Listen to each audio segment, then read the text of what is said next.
Hey, it's Jameson. Holidays are coming up. People are going to be thinking about gifts. You might be looking for things to sell in your booth, or even just give to your family. And so here with a quick idea. This is not my idea. Well, the origination of the whole thing is from somebody else, my execution here, but Kathy Bidler. So many of you probably know Kathy's name. She's all over the interwebs and Facebook, and she's just so, clever. Lots of different solutions, kind of outside the box thinking regarding glass, and I love that about her. She's so friendly and kind and giving. She's very generous with her ideas and shares openly, and this one came directly from her.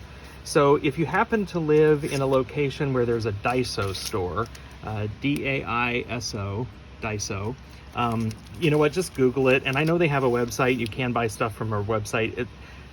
But I understand it's quite expensive and maybe pricey. And so if you have a Daiso near you, congratulations. If you don't, maybe you can find something similar and apply this technique elsewhere. But this place is basically like an Asian, a Japanese, I think specifically, Five Below or dollar store. And so they had these compact mirrors.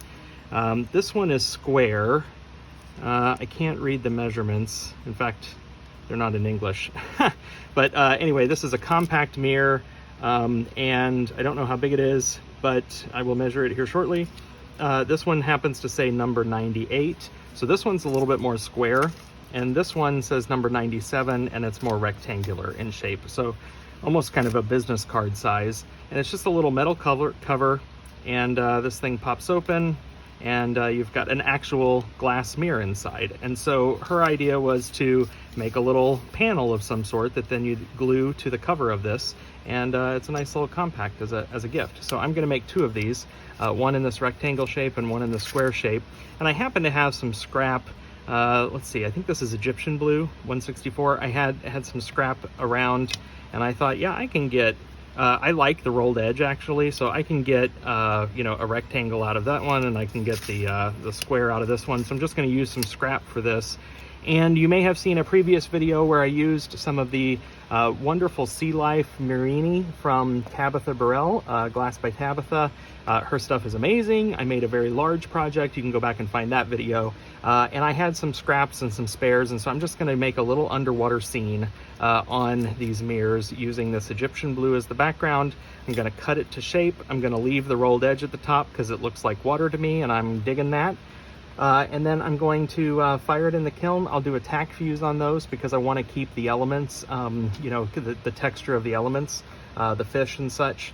And so watch while I assemble this. I will cut my pieces, and I'm going to glue them down. I'm just going to use some hairspray to glue them down onto my piece, and we'll go into the kiln with them, and then we'll glue them to our mirrors. So I'll show you what that looks like in a little bit.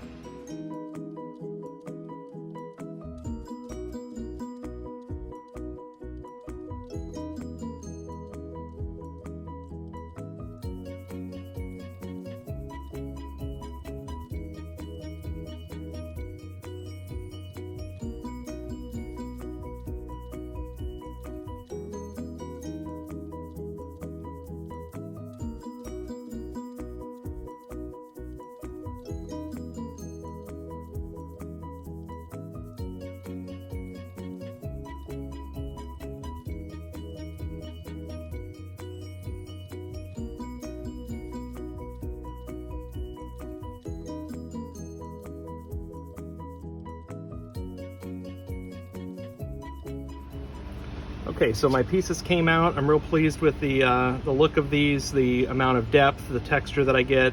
I've got my firing schedule in the video notes so that you can see what I did on those. So now I've got the mirrors, and I'm going to glue these pieces on. And they fit nice because I've measured in advance. I knew what the outcome was going to be on my firing schedule. For glue, there are a variety of options that you might use. You could use a 2-part epoxy if you want. You could use E6000. I happen to like this auto and marine sealant, this DAP brand. You've seen me use this in other videos before. It's flexible silicone, and I think that it'll stick well, it'll adhere well, but it gives me some flexibility so that in the future, as this piece expands or contracts or gets knocked around in a purse or something, it probably won't pop off because it's got that flexibility of the sealant. You could rough up the back of this with a diamond bit a little bit, maybe even rough this up to give it some texture so that it sticks better.